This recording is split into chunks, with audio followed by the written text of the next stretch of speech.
That was gonna be. So we'll just keep knocking it out here like that. There we go. We got a good gap across the whole thing now.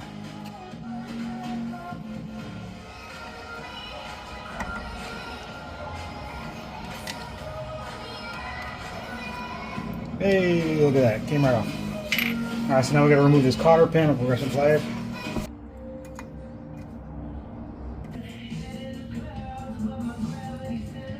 Okay, let's see if we got it straightened out enough. Hey, look at that. Cotter pin out.